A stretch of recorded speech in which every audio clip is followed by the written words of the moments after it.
इथपर्यंत बघितलं, जस्ट एक रिवाइज तुम्हाला. आता पुढं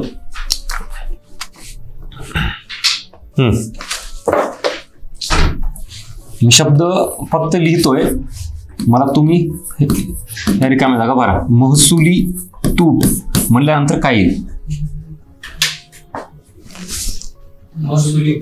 हे बघा, इथं आपण तूट म्हणलं की उत्पन्न आणि खर्च या दोघातला फरक काढतो. फरक आता इथं तुटीच्या अगोदर कुठला शब्द आहे? महसुली. म्हणजे उत्पन्नामध्ये इथं एकूण उत्पन्न येईल का? भांडवली उत्पन्न येईल का? इथं काय येईल? फक्त महसुली उत्पन्न. आणि इकडे काय येईल? फक्त महसुली खर्च. म्हणजे उदाहरणार्थ महसुली उत्पन्न 100 असेल आणि महसुली खर्च 120 असेल. फक्त महसुली 20 रुपये ही काय निर्माण झाली? तूट निर्माण झाली. पण ही कुठली तूट आहे? आता ही रेव्हेन्यू डेफिसिट आहे, महसुली तूट.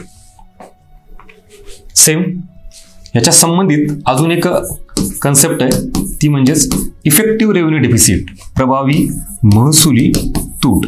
आता नीट समजून घ्या. महसुली तूट एकदम सिंपल आहे, महसुली उत्पन्न आणि महसुली खर्च. आता आयोग तुम्हाला काय करेल ऑप्शन मध्ये? महसुली उत्पन्न, भांडवली खर्च, भांडवली उत्पन्न, महसुली खर्च, हे असं सगळं मिक्स करत. मग काय महसुली तूट म्हणजे काय निवडायचं? महसुली उत्पन्न, महसुली खर्च या दोघातील फरक. आणि काय जास्त? महसुली खर्च जास्त महसुली उत्पन्नापेक्षा, ती तूट.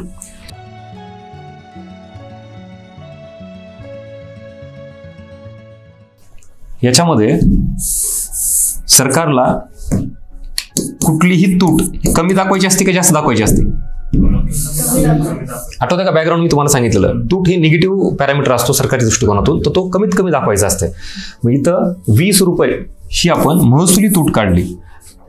ही महसुली तूट निघाली कशामुळे? कारण काय जास्त आहे? महसुली खर्च जास्त आहे. तो किती रुपये जास्त आहे? 20 रुपये. मग ह्याच्यासाठी सरकारला कर्ज घ्यावं लागेल ना. ठीक आहे. याच्यामधला अजून एक खर्च आहे, तो म्हणजेच अनुदानावरचा होणारा खर्च. अनुदान, सबसिडी. तो महसुली का भांडवली आहे? महसुली. आठवतंय का?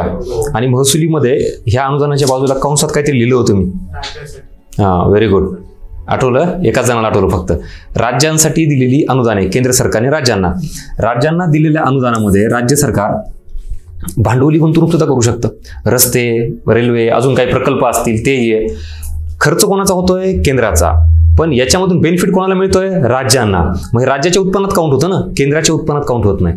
मग इथं केंद्र सरकारचं असं म्हणणं आहे, ही 20 रुपयापैकी समजा आम्ही 5 रुपये हे राज्यांना अनुदान देतोय.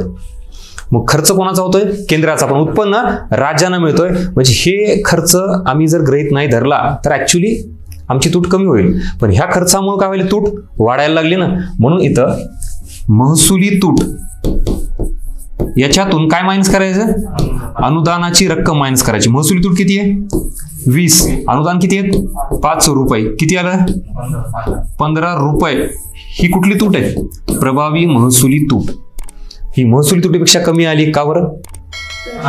अनुदानाची रक्कम मायनस केली. आणि ती का मायनस केली कळालं का?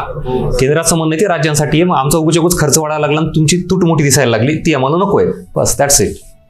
मग प्रभावी महसुली तूट इज इक्वल टू व्याज. कीवर्ड कुठला आहे? व्याज. आता नीट बघा, प्रभावी महसुली तूट म्हणजेच राजकोषी तुटीतून काय मायनस करायचं?